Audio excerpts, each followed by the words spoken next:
नमस्कार। आप देख रहे हैं स्पेशल कवरेज न्यूज़। मैं हूं आपके साथ शिव कुमार। मेरे साथ हैं वरिष्ठ पत्रकार आदरणीय प्रभाकर मिश्र जी। प्रभाकर जी का बहुत बहुत स्वागत, बहुत बहुत नमस्कार, अभिनंदन। नमस्कार, नमस्कार। अब आंदोलन का क्या होगा, आंदोलन कब तक चलेगा, आंदोलन का अगला हश्र क्या होगा, इन सब की साइड स्टोरी हम समझने का प्रयास करेंगे। क्योंकि जिस तरीके से अनशन पर बैठे यानी भूख हड़ताल पर बैठे सोनम वांगचुक का कल जो पत्र आया है और उनसे जेपी नड्डा मिलकर आए हैं, जो बीजेपी के पूर्व राष्ट्रीय अध्यक्ष हैं, मौजूदा स्वास्थ्य मंत्री हैं, और उसके बाद आकर उन्होंने 8 बजे एक प्रेस कॉन्फ्रेंस भी की। रात दिन में राहुल गांधी प्रेस कॉन्फ्रेंस करते हैं, शाम होते होते जंतर मंतर पर कुछ हंगामा भी होता है, ऐसी भी खबरें हैं। अभी अभी सुबह सुबह फिर एक मैसेज आ गया है कि सभी मेट्रोज स्टेशन जो कल बंद थी वो आज भी बंद रहे। देर रात सुनने में ये भी आ गया कि वहां कुछ पैरामिलिट्री फोर्स की भी नियुक्ति की गई है। तो क्या होगा इस आंदोलन का अगला हश्र, कैसे जो चिट्ठी आई है, जो पत्र आया है, उसका क्या मर्म है, क्या सरकार को अब कोई रास्ता नहीं सूझा तो सोनम वांगचुक के आगे सरेंडर कर गई है और आंदोलन खत्म करने की एक तरीके से पटकथा लिखना शुरू कर दी है। प्रभाकर जी, क्या है ये पूरा मामला? लेटर आया है तब से फिर एक बार को नई लड़ाई शुरू हो रही है। शिव कुमार जी, आपके दर्शकों को नमस्कार। अ, सोनम वांगचुक का जो चिट्ठी है, वो चिट्ठी बहुत कुछ कह रही है। उस चिट्ठी में संदेश है कि जो सरकार नहीं सुन रही थी, सरकार को सुनना पड़ रहा है। और सरकार को ये लग रहा है, अभी भी लग रहा है कि ठीक है, हम ऑफर तो कर दे रहे हैं, बातचीत के लिए कर रहे हैं, लेकिन बच्चे मानेंगे क्या? सरकार के मन में ये सवाल है। तो सरकार सोनम के सहारे, सोनम के जरिए इस आंदोलन को अब खत्म करने की कोशिश कर। और इस आंदोलन की एक अच्छी बात, उसे अच्छी बात कहें, बुरी बात कहें, कि अब इस आंदोलन को कोई एक आदमी न लीड करने वाला है, न एक आदमी के कहने से खत्म होने वाला है। इस आंदोलन में शामिल युवाओं को जब तक ये भरोसा नहीं होगा कि ये सरकार जो उनकी मांग है उन पर विचार नहीं करेगी, तब तक ये आंदोलन खत्म होता हुआ मुझे नहीं दिख रहा है। एक बात आपने कही कि पैरामिलिट्री फोर्सेज की अतिरिक्त नियुक्ति हुई है। ये बात सही है। परसों का एक वीडियो सर्कुलेट हो रहा था, उसमें पैरामिलिट्री फोर्सेज के 2 जवान हैं। वो खुद कह रहे हैं कि उन्हें जम्मू कश्मीर से उनका थे वो, वहां से उन्हें बुला लिया गया है। तो देश में अलग-अलग जगहों से जहां भी रिजर्व बटालियन थी पैरामिलिट्री फोर्सेज की, उन्हें दिल्ली बुला लिया गया। तो दिल्ली बुला लिया गया, इसका मतलब सरकार को तो पता है कि इस आंदोलन को अब यूं ही नहीं, हल्के फुल्के अंदाज में तो नहीं टैकल किया जा सकता। तो देर से सही सरकार अब इस बात को स्वीकार कर चुकी है कि ये आंदोलन कोई यूं ही कॉकरोचेज का आंदोलन नहीं है, ये कोई सामान्य आंदोलन नहीं है। तो इसको अब ढंग से हैंडल करना पड़ेगा। सरकार को अब ऐसा महसूस होने लगा है। तो जो लेटर लिखा हुआ है, उसको अगर आप समझेंगे तो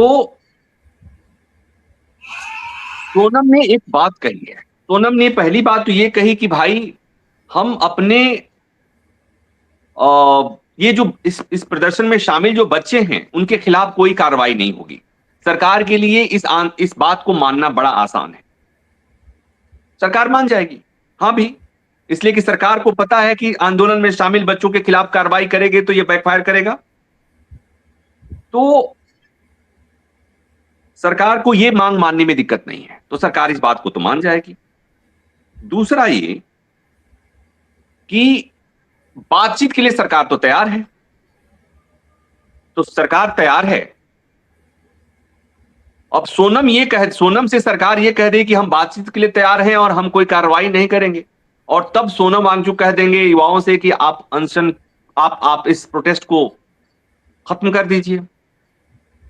एक चीज ये स्थिति मुझे दिख रही है, लेकिन साथ में ये भी स्थिति दिख रही है कि क्या सोनम के इस कहने पर इसमें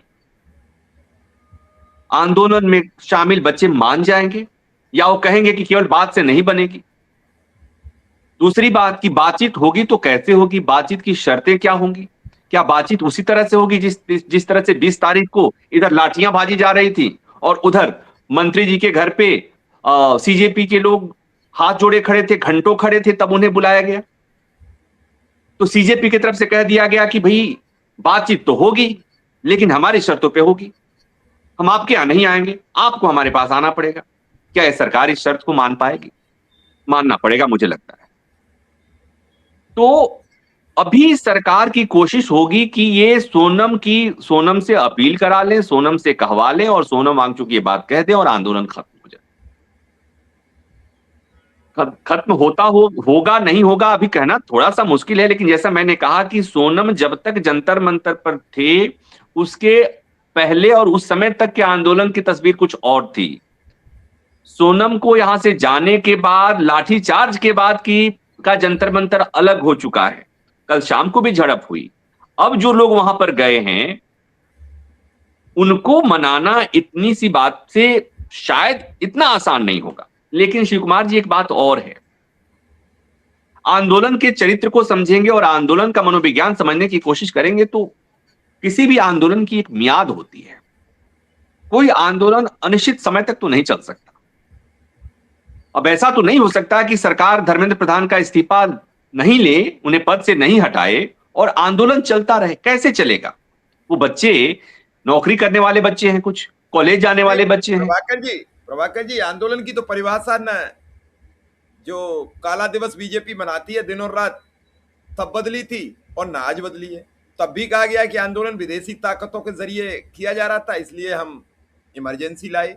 और आज भी आंदोलन, चाहे किसान आंदोलन रहा या ये आंदोलन रहा, इसमें पाकिस्तानी कनेक्शन खोजे जाने लगते हैं, आतंकवादी कनेक्शन खोजे जाने लगते हैं, मिलिटेंट कनेक्शन खोजे जाने लगते हैं। ये सब क्या होता है? तो अगर इंदिरा गांधी ने उस समय कहा था वही तो आज ये सरकार कह रही है, कोई अंतर तो है नहीं। अगर कोई डिफरेंसेस हो तो बताओ, फिर मकसद क्या है सरकार का? ये तो जो आप ये बात कह रहे हैं ना कि मैं हमेशा इस बात पे कहता हूं कि सत्ता का अपना चरित्र होता है शिव कुमार जी, सत्ता का अपना चरित्र होता है। सरकारें आती हैं जाती हैं, कुर्सी तो वही होती है और उस कुर्सी पर बैठने वाला आदमी का चरित्र कुर्सी की तरह होता है, कुर्सी का चरित्र होता है, व्यक्ति का चरित्र कम होता है, थोड़ा बहुत होता है।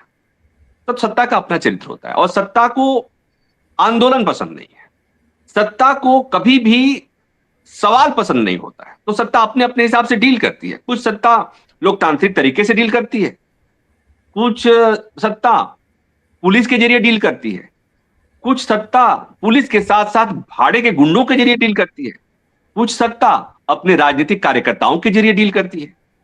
डील करने का अपना अपना तरीका है। तो यहां पर जो हम बात कर रहे थे सोनम वांगचुक के उस पे, तो उन्होंने जो चिट्ठी लिखी है उस चिट्ठी को अगर आप ढंग से देखें तो उन्होंने जो शर्तें रखी हैं उस शर्तों को आप अगर पढ़ेंगे तो उसमें उन्होंने दो बातें कही हैं। एक तो ये कि जो बच्चे घायल हुए हैं उनके लिए पर्याप्त मुआवजा और उनके खिलाफ कोई कार्रवाई नहीं होनी चाहिए। और दूसरा, meaningful discussion in parliament to ensure accountability including consideration of the resignation of the honourable education minister. ये जो मांग है सोनम की इस मांग को सरकार मानेगी, कल तक नहीं लग रहा था, परसों तक नहीं लग रहा था। लेकिन मुझे जो बात समझ में आ रही है कि जंतर मंतर की तस्वीर वो अब वो वाली नहीं रही। मुझे लगता है कि सरकार को मानना पड़ेगा, बशर्ते कि सोनम अपने इस बात पर कायम रहे। सोनम बच्चों से ये ना कहे कि बच्चों अब आंदोलन खत्म कर दो, क्योंकि हमसे भाई सोनम से अगर जो जितेंद्र सिंह और जेपी नड्डा सोनम से मेदांता हॉस्पिटल मिलने गए, अगर वो जंतर मंतर मिलने गए होते तो ये बच्चे हमारे घायल नहीं हुए। लाठियां नहीं खाए होते, दुनिया भर में हिंदुस्तान की थू थू नहीं हो रही होती कि दुनिया के सबसे बड़े लोकतंत्र में युवाओं को, कॉलेज जाने वाले बच्चों को वहां की पुलिस ने इतनी बर्बरता से पिटाई की।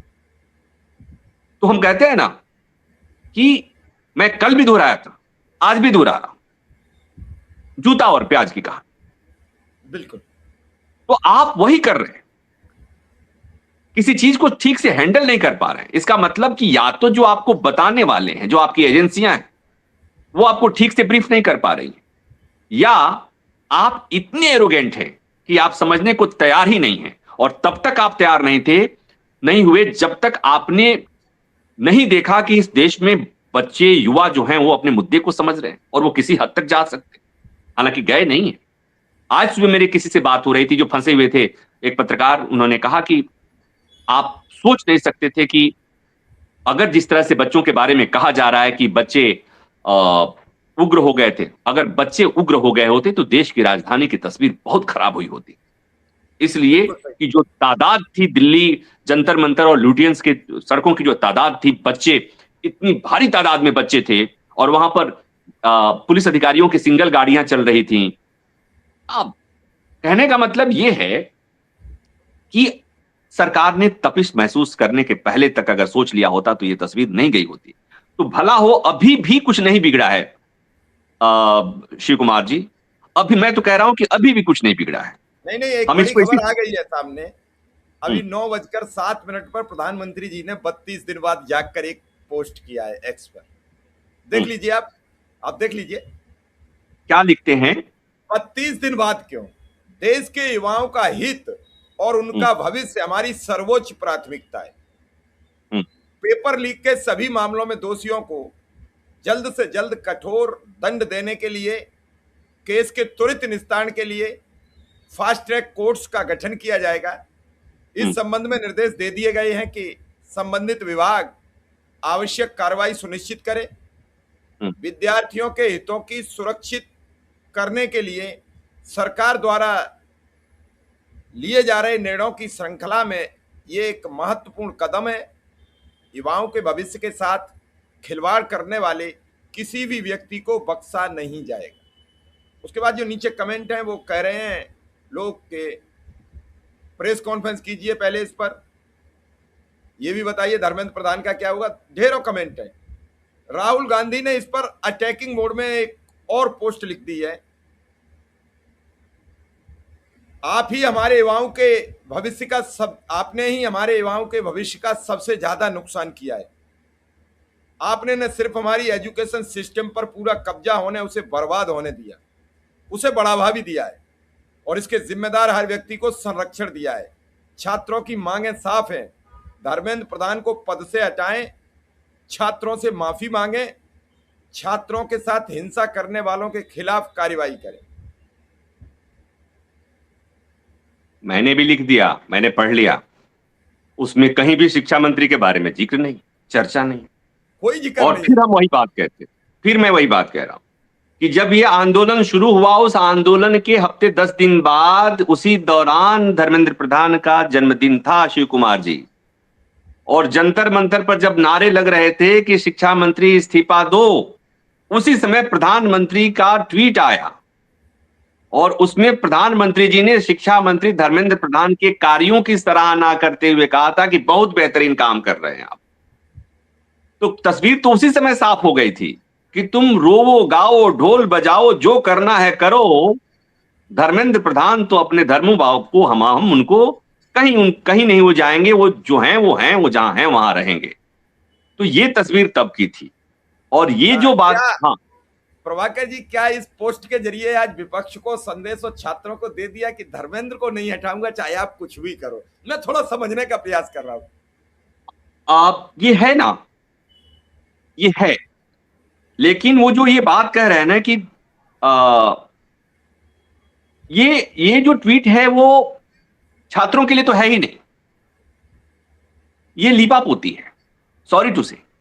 ये देश के लोगों को बताने के लिए कहा जा है कि देखो भाई, जिस मसले को लेकर ये बच्चे जो शोर मचा रहे हैं और विपक्ष जिस पर सियासत कर रहा है, हम इस मसले पर बहुत गंभीर हैं। पेपर लीक के मसले, ये बताने की कोशिश है कि हम गंभीर हैं। जनता तो आप समझ रहे हैं कि प्रधानमंत्री जी जो बात कहते हैं जनता मान लेती है। एक बच्चे का एक वीडियो आया था कि हम प्रधानमंत्री जी को की हर बात मानते हैं, हमने ताली थाली बजाई थी। तो प्रधानमंत्री की बात को हम मान लेते हैं, हमारे देश के लोग मानते हैं, इसमें कोई दो राय नहीं।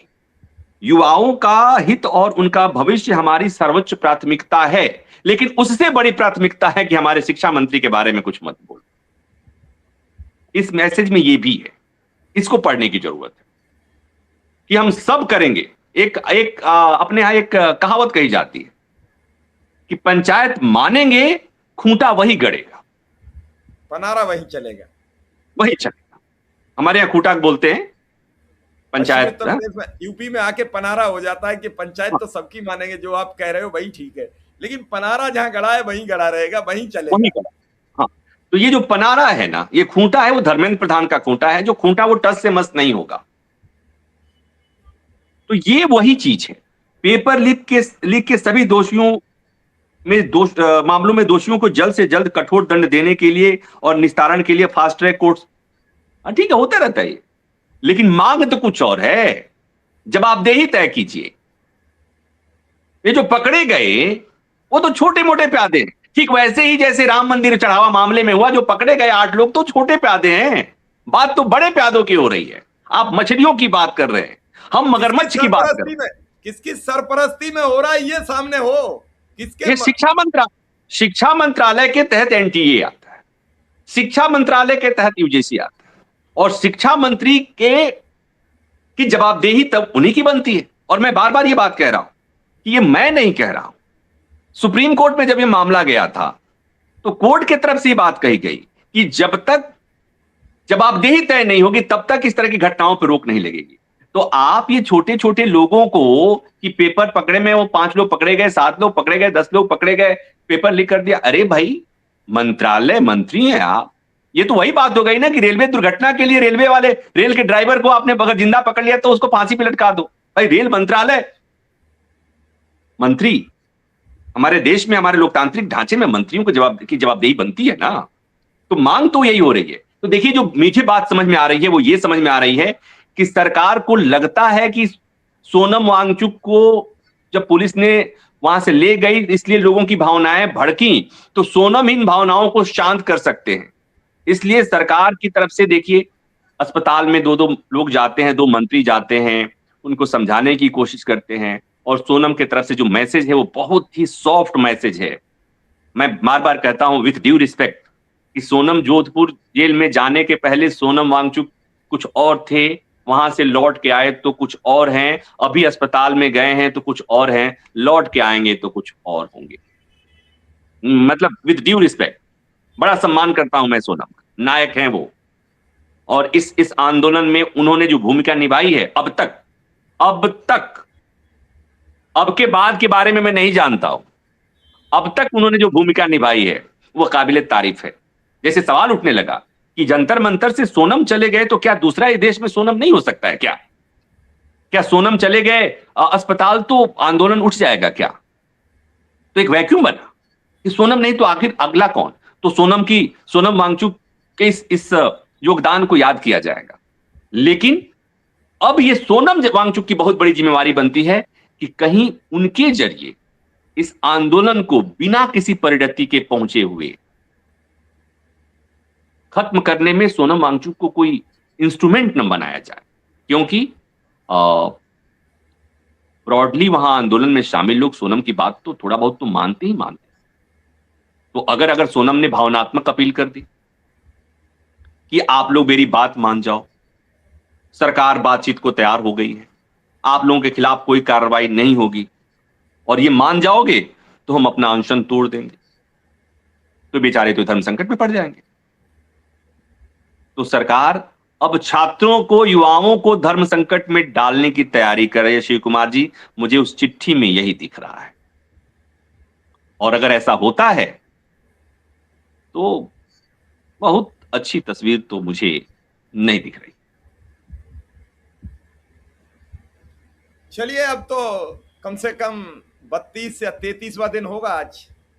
प्रधानमंत्री जागे तो, पोस्ट के लिए भागे तो, कम से कम देश का जो आंदोलन था वो प्रधानमंत्री को लगा कि आंदोलन हो रहा है। अब मुझे लगा कि उनके पास तक मैसेज चला गया। एक और बात कहनी थी, वो ये कि मैंने कहा कि प्रत्येक आंदोलन की एक मियाद होती है और मियाद होनी चाहिए। साल भर 1.5 साल आंदोलन नहीं चलना चाहिए था, जैसा कि किसान आंदोलन के दौरान चला था।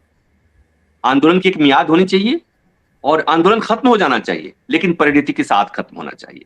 अब यहां एक बात और आती है कि मान लीजिए कि सोनम वांगचुक ने अपील कर दी, मान लीजिए कि बच्चों को कहा गया कि आप जंतर मंतर से घर जाओ। अब उसके बाद विपक्ष की बड़ी जिम्मेवारी है कि विपक्ष कहे कि ठीक है, बच्चे चले जाएंगे तो चले जाएंगे, हम इस मुद्दे पर इस आंदोलन को आगे बढ़ाएंगे। अब मुझे लगता है कि विपक्ष को करना पड़ेगा। और विपक्ष की कल की जो तस्वीरें आई हैं, तो चाहे कांग्रेस वालों की तस्वीर आई थी, अखिलेश यादव की जो तस्वीरें आई थी, तो ये मुझे लगता है कि विपक्ष को इस बात की अब समझ आ गई है। हालांकि अपने यहाँ राजनीतिक पार्टियां जब किसी मुद्दे को उठाती हैं तो उसे राजनीतिक कहा जाता है, हथकंडा कहा जाता है। बच्चों के उठाए हुए मुद्दे ज्यादा प्रभावी होते हैं, उनकी मांग और उनके शब्द ज्यादा प्रभावी होते हैं। तो एक ही बात ये कि मुझे जो बात समझ में आ रही है कि सोनम वांगचुक को इंस्ट्रूमेंट न बनाया जाए, कहीं ऐसा नहीं हो कि उनका यूज मिसयूज करके सरकार इस आंदोलन को कहीं बिना परिणति पहुंचे ही खत्म हो जाए आंदोलन। बिल्कुल आप ठीक कह रहे हैं। और रात की तस्वीरें भी ठीक नहीं थी, जिस तरीके से पुलिस कर्मियों को दौड़ाया, किसने दौड़ाया, हम उसका भी विरोध करते हैं। छात्रों के साथ जो रात हुआ वो भी गलत था। अगर कोई एकाएक रात में किसी पर हमला बोल दे तो ये खतरनाक होता। आपने समय दिया प्रभाकर जी, इसके लिए आपका बहुत बहुत आभार, बहुत बहुत धन्यवाद। बहुत धन्यवाद, बहुत धन्यवाद, थैंक यू।